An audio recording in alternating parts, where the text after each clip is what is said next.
नमस्कार दोस्तों, मैं अमन स्वागत करता हूं आपके अपने YouTube चैनल एजुकेशन हब पे। यह बिहार शिक्षक भर्ती के लिए भूगोल का 23वां क्लास है और हम देख रहे हैं कक्षा 11 के भूगोल का अध्याय 4 जो कि जलवायु पर आधारित है। और वीडियो ज़्यादा लंबा ना हो इसके लिए इसको हमने 2 भाग में लाया है, तो जिसका यह पहला भाग है।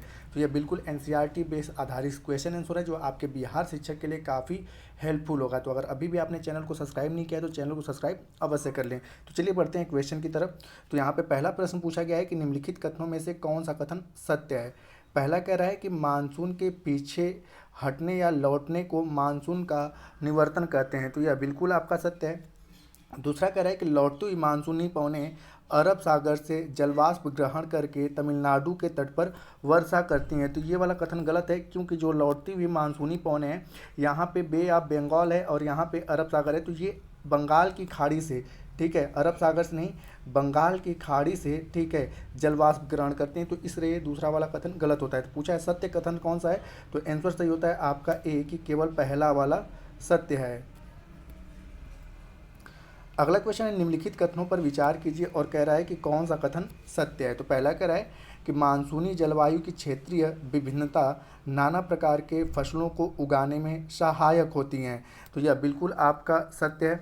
दूसरा कह रहा है कि मानसून प्रस्फोट देश के व्यापक क्षेत्र में मृदा अपरदन की समस्या उत्पन्न करता है, तो यह भी सत्य है आपका कि जब काफ़ी अधिक मात्रा में वर्षा होती है तो वहाँ पर मृदा अपरदन की समस्या उत्पन्न होती है। तीसरा कह रहा है कि भारत की जलवायु की विभिन्नता के कारण यहाँ के भोजन, वस्त्र और आवास में विभिन्नता का उजागर होता है, तो यह भी सत्य है। आप देखते हैं कि साउथ में गर्म जलवायु हो तो यहाँ का भोजन कुछ अलग है, कपड़े कुछ अलग हैं। नॉर्थ की जलवायु कुछ अलग है तो यहाँ पे भोजन और वस्त्र अलग हैं, तो तीसरा वाला भी कथन सत्य है। तो इस प्रकार से कह सकते हैं सही आंसर होता है आपका डी कि तीनों के तीनों स्टेटमेंट आपके सत्य हैं। अगला क्वेश्चन कह रहा है कि कोपन के जलवायु वर्गीकरण के अनुसार भारत में शुष्क ग्रीष्म ऋतु वाला मानसून प्रकार की जलवायु कहाँ पाई जाती है। तो शुष्क ग्रीष्म ऋतु वाली मानसूनी प्रकार की जलवायु कहाँ पे पाई जाती है, तो आप देखेंगे भारत में सबसे अधिक जो गर्मी वाला क्षेत्र है वह पश्चिमी राजस्थान है, तो इस प्रकार से सही आंसर होता है आपका सी कि पश्चिमी राजस्थान में शुष्क ग्रीष्म ऋतु वाला मानसूनी प्रकार का जलवायु पाया जाता है। अगला क्वेश्चन कह रहा है आपका कि कोपन के जलवायु वर्गीकरण के अनुसार भारत के जलवायु प्रदेशों के संदर्भ में कौन सा युग्म सही सुमेलित है। तो पहला कह रहा है कि उष्णकटिबंध यानी कि AW प्रकार की जलवायु कोरोमंडल तट पे पाई जाती है, तो यह गलत है क्योंकि यहाँ पे बेसिक तौर पे सबसे अधिक वर्षा होती है। जो AW प्रकार की जलवायु पाई जाती है वह कर्क रेखा के दक्षिण में और खास करके प्रायद्वीपीय भारत के मध्य वाले भागों में पाई जाती है, तो इस प्रकार से पहला वाला स्टेटमेंट आपका गलत होता है। दूसरा कह रहा है कि अर्ध शुष्क स्टेपी प्रकार की जलवायु जिसको BSHW के नाम से जाना जाता है यह पश्चिमी राजस्थान में पाई जाती है, तो यह बिल्कुल आपका सत्य है। और तीसरा कह रहा है कि ध्रुवीय प्रकार की जलवायु जिसको ई के नाम से जाना जाता है यह हिमाचल प्रदेश में पाई जाती है, तो यह भी आपका सत्य है। तो पूछा है कौन सा सही है, तो आपका बी वाला कि 2 और 3 आपके सही सुमेलित हैं। अगला है कि भारत के किन क्षेत्रों में 50 सेंटीमीटर से कम वर्षा होती है।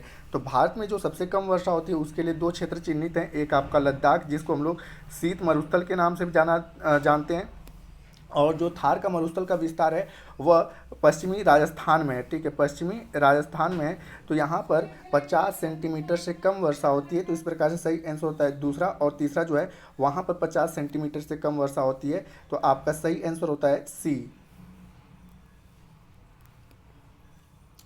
अगला है कि भारत के किन क्षेत्रों में 200 सेंटीमीटर या उससे अधिक वर्षा होती है। तो आपने पता है कि जहाँ पर 200 सेंटीमीटर या उससे अधिक वर्षा होती है वहाँ पर एवरग्रीन फॉरेस्ट यानी कि सदाबहार वन पाए जाते हैं, सदाबहार वन पाए जाते हैं। तो आप ये देख पाएंगे कि भारत में सदाबहार वन कहाँ कहाँ पे पाए जाते हैं, तो पश्चिमी घाट पे पाए जाते हैं। पश्चिमी घाट पे जो सदाबहार वन पाए जाते हैं केरल में उसे साइलेंट वैली के नाम से जाना जाता है, तो पहला तो बिल्कुल सही है। कोरोमंडल तट पे सदाबहार वन नहीं पाए जाते हैं क्योंकि यहाँ पर इतनी अधिक मात्रा में वर्षा नहीं होती है। और उसके बाद आपका आता है कि उत्तर पूर्व के उप हिमालयी क्षेत्र यानी कि आप देखेंगे जो सदाबहार वन पाए जाते हैं यह आपके उत्तर पूर्व में पाए जाते हैं जो कि आपके 7 सिस्टर्स के नाम के जाना जाते हैं। और मेघालय पहाड़ियों में भी 200 सेंटीमीटर से अधिक वर्षा होती है। आपने पता है कि मेघालय पहाड़ी के अंतर्गत 3 प्रमुख पहाड़ियाँ हैं, गारो, खासी, जयंतिया, और खासी पहाड़ी के अंतर्गत ही चेरापूंजी और मानसीराम मेघालय, जहाँ पे विश्व में सबसे अधिक वर्षा होती है। 1080 सेंटीमीटर के आसपास वर्षा होती है, ठीक है, चेरापूंजी और मेघालय मानसीराम में। तो इस प्रकार से आपका सही आंसर होता है 1, 3 और 4 जो ऑप्शन है, वहाँ पर 200 सेंटीमीटर से अधिक वर्षा होती है। अगला क्वेश्चन, निम्नलिखित में से कौन सा कथन ग्रीष्म ऋतु के संदर्भ में सही है? तो पहला कह रहा है कि भारत में ग्रीष्म ऋतु में तापमान उत्तर भारत से दक्षिण भारत की ओर बढ़ता है। तो यह गलत है, क्योंकि भारत में ग्रीष्म ऋतु में जो तापमान होता है वह दक्षिण भारत से उत्तर भारत, नॉर्थ से क्या होता है, मतलब कि दक्षिण साउथ से, ठीक है, नॉर्थ की ओर बढ़ता है, न कि उत्तर से दक्षिण की ओर, ठीक है। तो पहला वाला कथन गलत है, क्योंकि मतलब कि ग्रीष्म ऋतु में साउथ से नॉर्थ की ओर तापमान बढ़ता है, तो पहला वाला गलत है। दूसरा कह रहा है आपका कि भारत के उत्तर पश्चिम में अंत उष्णकटिबंधीय अभिसरण क्षेत्र के केंद्र में दोपहर के बाद लू चलती है, तो यह बिल्कुल आपका सत्य है।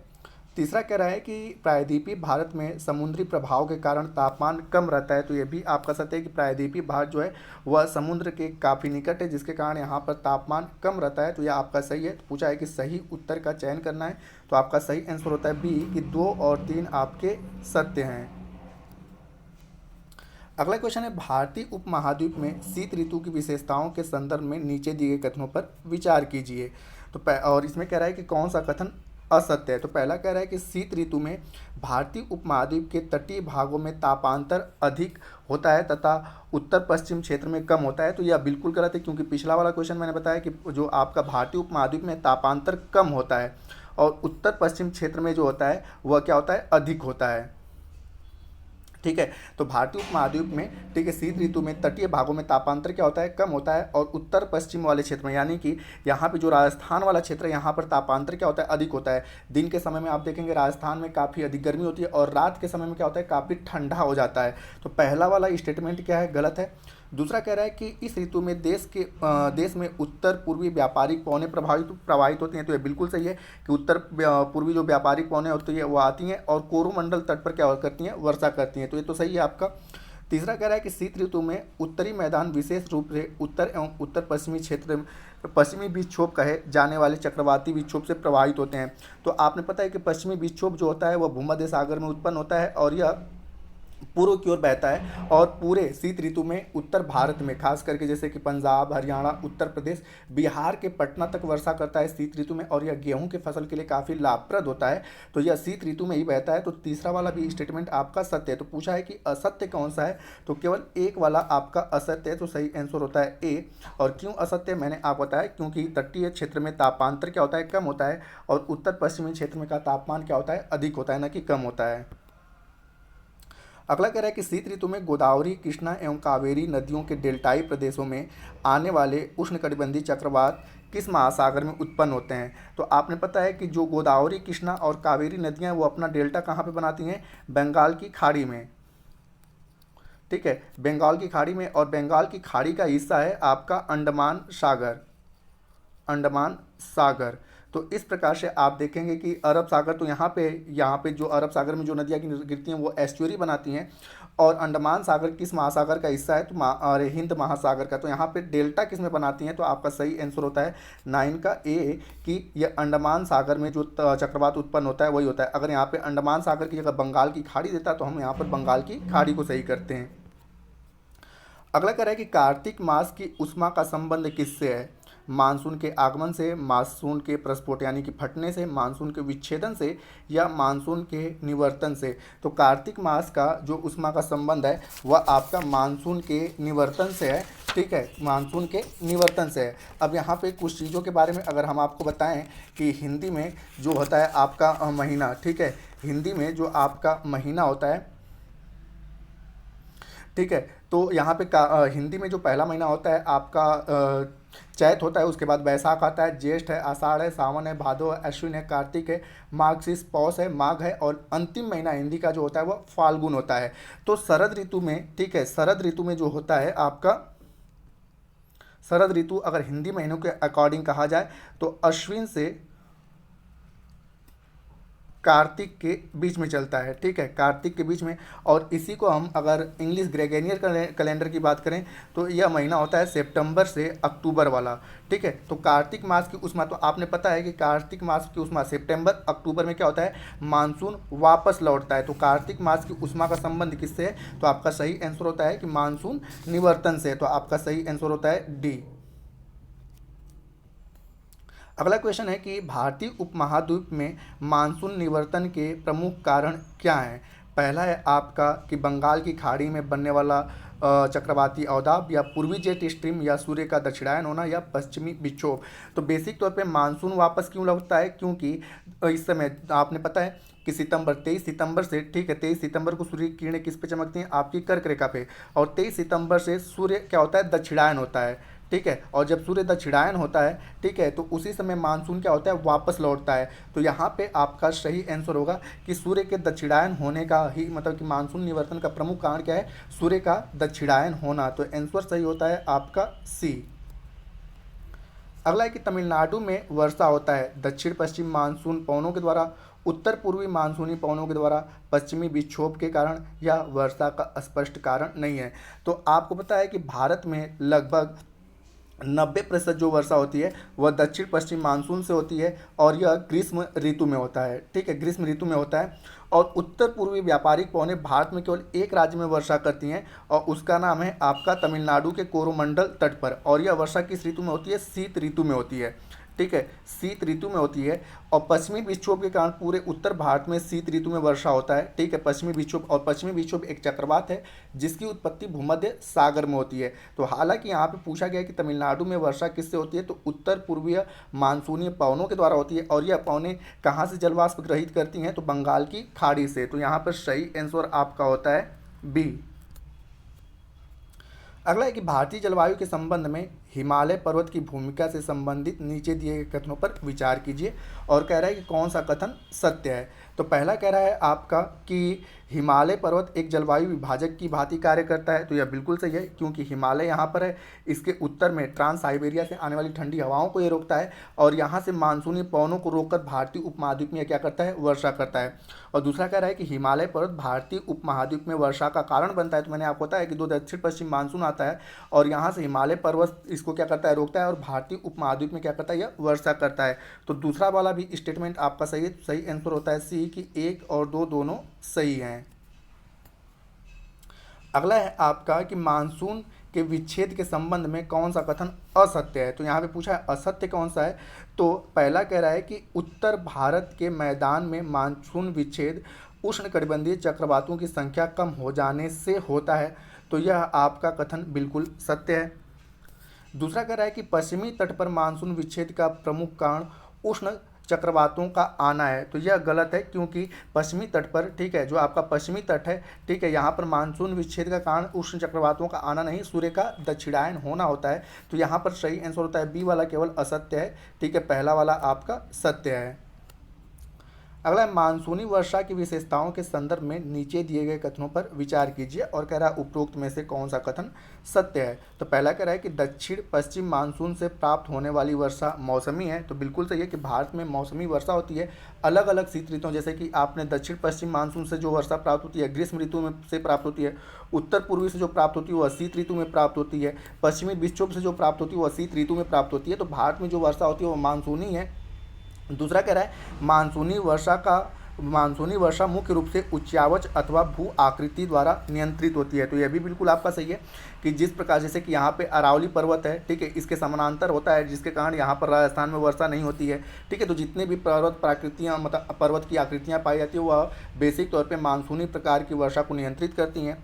और अगला कह रहा है कि समुद्र से दूरी बढ़ने के साथ साथ मानसूनी वर्षा की मात्रा भी घटने लगती है। तो यह भी सत्य है, क्योंकि आप देखते हैं कि जो दक्षिण पश्चिम मानसून बंगाल की खाड़ी से, ठीक है, उत्तर की ओर बढ़ता है, तो जैसे जैसे यह आगे बढ़ता है, सबसे अधिक वर्षा कहाँ पे, कोलकाता में, उससे कम पटना में, उससे कम इलाहाबाद में, और सबसे कम दिल्ली में। उसके बाद इनकी नमी कम हो जाती है जैसे जैसे ये समुद्र से दूर जाते हैं। तो तीसरा वाला भी स्टेटमेंट आपका सत्य है। और चौथा कह रहा है कि मानसूनी वर्षा एक स्थानिक वितरण एक समान है। तो यह गलत है, क्योंकि मानसूनी वर्षा का स्थानिक वितरण एक समान नहीं है। जैसे जैसे यह आगे बढ़ती जाती है उसकी मात्रा क्या होती जाती है, कम होती जाती है। तो इस प्रकार से कौन सा कथन सत्य है, तो पहला, दूसरा और तीसरा सत्य है। तो सही आंसर होता है बी। अगला क्वेश्चन है आपका कि वर्षा ऋतु में तमिलनाडु तट के शुष्क होने का कारण क्या है। तो पहला, और यहाँ पे कह रहा है कि सही उत्तर का चयन करना है। तो पहला कह रहा है कि तमिलनाडु का तट बंगाल की खाड़ी की मानसूनी पवनों के समानांतर है। तो यह बिल्कुल सत्य है, क्योंकि यहाँ से जो मानसूनी पवनें आती हैं इसके समानांतर बहती हैं, जिसके कारण पर्वतों की रुकावट नहीं पड़ती है और जिसके कारण यह शुष्क रहता है। और दूसरा कह रहा है कि यह दक्षिण पश्चिम मानसून की अरब सागर के वृष्टि छाया क्षेत्र में स्थित है। तो जैसा मैंने बताया कि यह आपका वृष्टि छाया क्षेत्र में स्थित है। तो इस प्रकार से आपका दोनों के दोनों स्टेटमेंट आपके सही होते हैं। अगला कह रहा है कि मराठा, पुणे और बेंगलुरु में कम वर्षा होने का कारण क्या है। तो आप देखते हैं जो दक्षिण पश्चिम मानसून आता है तो यह पश्चिमी घाट एक पर्वत है, इस प्रकार से पर्वत है। तो यहाँ पे मराठा, पुणे, ठीक है, और बेंगलुरु स्थित है। इसे हम कहते हैं पर्वत का सम्मुख ढाल और इसे हम कहते हैं विमुख ढाल। तो जब पर्वत के सम्मुख ढाल से पवनें टकराती हैं तो इसके सम्मुख ढाल पे अच्छी खासी वर्षा करती हैं, इसके विमुख ढाल पे वर्षा नहीं करती हैं, और पर्वत के इसी विमुख ढाल को वृष्टि छाया प्रदेश कहते हैं। तो जो मराठा है, पुणे और बेंगलोर है, अब पश्चिमी घाट के वृष्टि छाया क्षेत्र में स्थित हैं, जिसके कारण यहाँ पर कम वर्षा होती है। तो सही आंसर होता है आपका बी। अगला है कि भारत में मानसून के प्रस्फोटन यानी कि फटने के लिए निम्नलिखित में से किसे जिम्मेदार माना जाता है। तो पहला कह रहा है कि पश्चिमी जेट धाराओं को, या पूर्वी जेट धाराओं को, या व्यापारिक पवनों को, या ला नीना को। तो भारत में मानसून के फटने के लिए मूल रूप से जो जिम्मेदार ठहराया जाता है वो होता है आपका पूर्वी जेट प्रवाह। तो सही आंसर होता है आपका बी। अगला क्वेश्चन, निम्नलिखित में से कौन सा कारक भारत की जलवायु को प्रभावित करता है। तो पहला कह रहा है आपका कि एल नीनो, तो यह बिल्कुल प्रभावित करता है, आगे हम एल नीनो को देखेंगे। दूसरा है पश्चिमी जेट धाराएं भी प्रभावित करती हैं, और तिब्बत का पठार भी प्रभावित करता है। तो इस प्रकार से सही ऑप्शन होता है डी, कि उपरोक्त सभी जो हैं वह भारत की जलवायु को प्रभावित करते हैं। अगला है इंटर ट्रॉपिकल कन्वर्जन जोन, जिसको हम लोग ICTZ या हिंदी में अंतर उष्णकटिबंधीय अभिसरण क्षेत्र के नाम से जाना जाता है। इसके बारे में कौन सा कथन सत्य है। तो पहला कह रहा है आपका कि यह विषुवतीय अक्षांशों में विवृत गर्त और एक निम्न दाब का क्षेत्र होता है। तो यह बिल्कुल सही है। दूसरा कह रहा है कि सूर्य की स्थिति में परिवर्तन के कारण यह उत्तर और दक्षिण की ओर खिसकता रहता है। तो यह भी आपका कथन सत्य है। तो सही आंसर होता है सी, कि 1 और 2 दोनों सत्य है। अगला क्वेश्चन है कि यह पवनें तिब्बत के पठार के समानांतर हिमालय के उत्तर में एशिया महाद्वीप पर चलती हैं। तिब्बत की उच्च भूमि इन पवनों के प्रवाह के मार्ग में अवरोध का काम करता है, जिसके परिणाम स्वरूप ये पवनें 2 भागों में बढ़ जाती हैं। इसकी एक शाखा तिब्बत पठार के उत्तर में तथा दूसरी शाखा हिमालय के दक्षिण में, दक्षिण पूर्व की ओर प्रभावित होती है। उपरोक्त यह किसका विवरण है। तो यह विवरण जो है वह जेट प्रवाह से है, ठीक है। तो सही आंसर होता है आपका ए। अगला है पश्चिमी विक्षोभ के संदर्भ में नीचे दिए गए कथनों पर विचार कीजिए और कह रहा है कौन सा कथन सत्य है। तो कह रहा है यहाँ पे पहला कि पश्चिमी विक्षोभ कैस्पियन सागर में उत्पन्न होता है। तो यह आपका गलत है, क्योंकि पश्चिमी विक्षोभ जो होता है वह भूमध्य सागर में उत्पन्न होता है, न कि कैस्पियन सागर में। दूसरा कह रहा है कि भारत में इसका प्रवेश पश्चिमी जेट प्रवाह द्वारा होता है। तो यह बिल्कुल आपका सत्य है। तो सही आंसर होता है आपका बी, कि केवल 2 सही है। अगला क्वेश्चन है, निम्नलिखित में से कौन सा भारत के उत्तर पश्चिम भाग में शीत ऋतु में होने वाली वर्षा के लिए उत्तरदायी है। तो भारत का उत्तर पश्चिम भाग का मतलब ये, और यहाँ पर जो आता है वो आपका पश्चिमी विक्षोभ आता है, जो हरियाणा, पंजाब, उत्तर प्रदेश, जम्मू कश्मीर, उत्तराखंड में और साथ ही साथ बिहार के मैक्सिमम पटना तक वर्षा करता है। तो यह होता है आपका पश्चिमी विक्षोभ। और मैंने बताया कि पश्चिमी विक्षोभ एक चक्रवात है, ठीक है, और यह कहाँ पे उत्पन्न होता है, तो भूमध्य सागर में उत्पन्न होता है। तो सही आंसर होता है आपका डी। अगला है, निम्नलिखित कथनों को पढ़िए और विचार करिए और कह रहा है कौन सा कथन सत्य है। तो पहला कह रहा है कि मानसून वायुमंडल की एक क्षणिक अवस्था है, जो कि बिल्कुल आपका सत्य है। और दूसरा कह रहा है कि जलवायु का तात्पर्य अपेक्षाकृत लंबे समय की मौसमी दशाओं के औसत से होता है, जो लगभग 50 वर्ष या उससे अधिक का समय होता है। तो यह भी कथन आपका सत्य है। तो सही आंसर होता है सी, कि 1 और 2 दोनों सत्य हैं। अगला कह रहा है कि चेरापूंजी और मानसीराम किस पहाड़ी के अंतर्गत आते हैं। तो जैसा कि मैंने बताया कि विश्व में जो सबसे अधिक वर्षा होती है वह मानसीराम मेघालय में होती है, और जो कि मेघालय राज्य के अंतर्गत स्थित है। और मेघालय पठार में कुल 3 पहाड़ियाँ आती हैं, गारो, खासी, जयंतिया, और इसी खासी पहाड़ी के अंतर्गत आपका स्थित है चेरापूंजी और मानसीराम, और यहाँ पे औसत वार्षिक वर्षा 1080 सेंटीमीटर होता है। तो सही आंसर होता है आपका बी। अगला है मेघालय राज्य में औसत वार्षिक वर्षा कितना होता है। तो देखो, अगर पूछा जाए कि चेरापूंजी और मानसीराम में तो 1080, और मेघालय, पूरे मेघालय राज्य में कितने सेंटीमीटर तक औसत वार्षिक वर्षा होती है, तो 400 सेंटीमीटर से अधिक होती है। तो सही आंसर होता है आपका सी। अगला है कि भूमध्य वृत्त पर स्थित उष्णकटिबंधीय अभिसरण क्षेत्र, जिसको हम लोग ITCZ inter tropical conversion zone के नाम से जानते हैं, किस प्रकार का वायु दाब वाला क्षेत्र है। तो जैसा कि मैंने बताया कि जो ITCZ है एक प्रकार का निम्न वायु दाब वाला क्षेत्र है, और इस प्रकार से सही आंसर होता है आपका बी। अगला है कि एल नीनो एक जटिल मौसमी तंत्र है जो कितने वर्षों बाद प्रकट होता है। तो बात करते हैं एल नीनो की। तो एल नीनो जो है यह बेसिक तौर पे 5 से 10 सालों बाद, ठीक है, 5 से 10 सालों बाद इसकी घटना हमें देखने को मिलती है। इसकी उत्पत्ति कहाँ पर होती है, तो इसकी उत्पत्ति जो होती है यह पूर्वी प्रशांत महासागर में, आप अमेरिका महाद्वीप को देखेंगे तो पूर्वी प्रशांत महासागर में पेरू के तट पर, ठीक है, पेरू एक देश है, पेरू के तट पर समुद्री धारा के रूप में प्रकट होता है, और इसे भारत सहित अनेक स्थानों पर मौसम को यह प्रभावित करता है। एल नीनो जो है भूमध्य रेखीय उष्ण समुद्री धाराओं का विस्तार है, जो अस्थायी रूप से ठंडी पेरुवियन और हम्बोल्ट धारा पर प्रतिस्थापित हो जाती है। यह धारा पेरू तट के जल का तापमान 10 डिग्री सेंटीग्रेड तक क्या करती है, बढ़ा देती है, और इसके कारण कई सारे परिणाम हमें देखने को मिलते हैं, जैसे कि भूमध्य रेखीय वायुमंडलीय परिसंचरण में विकृति, समुद्र जल के वाष्पन में अनियमितता, प्लवक की मात्रा में कमी, जिससे समुद्र में मछलियों की संख्या क्या होती है, काफ़ी घट जाती है। अब बात करते हैं एल नीनो। तो एल नीनो का जो शाब्दिक अर्थ होता है वो होता है बालक ईसा। और बालक ईसा क्यों, क्योंकि बेसिक तौर पे यह जो धारा होती है दिसंबर महीने में क्रिसमस के आसपास ही नज़र आती है, ठीक है, पेरू यानी कि दक्षिणी गोलार्ध में, और यह दक्षिणी गोलार्ध में, ठीक है, नज़र आती है। और इस समय आपने पता होता है कि क्रिसमस डे मनाया जाता है, तो इसी को बालक ईसा के नाम से जाना जाता है, ठीक है। तो यहाँ पर आपका पूछा है कि एल नीनो, ठीक है, कितने वर्षों बाद प्रकट होता है, तो 5 से 10 सालों में प्रकट होता है। और यह कहाँ पे प्रकट होता है, किस महासागर में, तो पूर्वी प्रशांत महासागर में, और यह दक्षिणी गोलार्ध में पेरू, ठीक है, पेरू अमेरिका, दक्षिणी अमेरिका का एक है देश, तो पेरू के तट पर, ठीक है, पेरूवियन या हम्बोल्ट धारा से, ठीक है, मिक्स होकर, ठीक है, पूरे मतलब कि पूरे गोलार्ध में, ठीक है, उत्तरी और दक्षिणी गोलार्ध को भी ये क्या करता है, प्रभावित करता है। अगला है कि एल नीनो का शाब्दिक अर्थ क्या है। तो अभी मैंने बताया कि एल नीनो का शाब्दिक अर्थ क्या है, बालक ईसा। और बालक ईसा क्यों, क्योंकि एल नीनो जो होता है दिसंबर महीने में, ठीक है, उत्पन्न होता है, और इसी समय बेसिक तौर पे क्रिसमस डे मनाया जाता है, तो इसी के नाम से एल नीनो को बेसिक तौर पे शाब्दिक अर्थ जो है वह बालक ईसा से लिया गया है। अगला है कि एल नीनो की उत्पत्ति किस महासागर में होती है। तो मैंने बताया कि एल नीनो की उत्पत्ति जो होती है वो प्रशांत महासागर में होती है। कौन से, तो पूर्वी प्रशांत महासागर में, किसके तट पे, तो पेरू के तट पर। और यहाँ पे कौन सी जो 2 धाराएं हैं, तो इसको हम लोग पेरूवियन या हम्बोल्ट बोलते हैं, ठीक है। और ये इनसे मिलकर इनके 10 डिग्री तापमान को क्या करती है, बढ़ा देती है या घटा देती है। यहाँ पे जब मतलब कभी कभी क्या होता है, इसका तापमान घट जाता है, यानी कि ठंडा हो जाता है 10 डिग्री, या तो 10 डिग्री तापमान क्या होता है, बढ़ जाता है, और जिसके कारण कई सारे हमें एक इन्वायरमेंटल, ठीक है, विकृतियाँ देखने को मिलती हैं। अगला है कि भारत के में मानसून के प्रवेश के संदर्भ में निम्नलिखित कथनों पर विचार कीजिए। तो पहला कह रहा है कि दक्षिण पश्चिम मानसून केरल के तट पर 1 जून को पहुंच जाता है, तो यह बिल्कुल आपका सत्य है। दूसरा कह रहा है कि 10 और 13 जून के बीच यह आधार अपने मुंबई, मतलब कि यह मतलब बेसिक तौर पर मानसून मुंबई व कोलकाता तक पहुँच जाती है, तो यह भी आपका सत्य है। तीसरा कह रहा है कि मध्य जुलाई तक संपूर्ण उपमहाद्वीप दक्षिण पश्चिम मानसून के प्रभाव में आ जाता है, तो यह भी सत्य है। चौथा कह रहा है कि उपरोक्त में से एक से अधिक सही है, और पांचवा कह रहा है कि उपरोक्त में से कोई सही नहीं है। तो आप देख सकते हैं, हम कह सकते हैं कि सही आंसर होता है डी, कि उपरोक्त में से एक से अधिक सही है।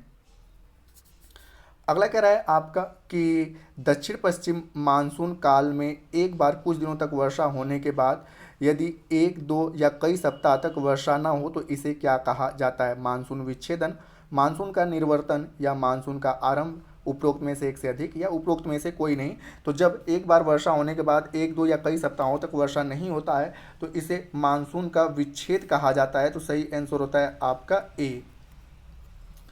अगला है कि मानसून निवर्तन के बारे में कौन सा कथन सत्य है। पहला कह रहा है कि मानसून के पीछे हटने या लौट जाने को मानसून का निवर्तन कहा जाता है, तो यह बिल्कुल सत्य है।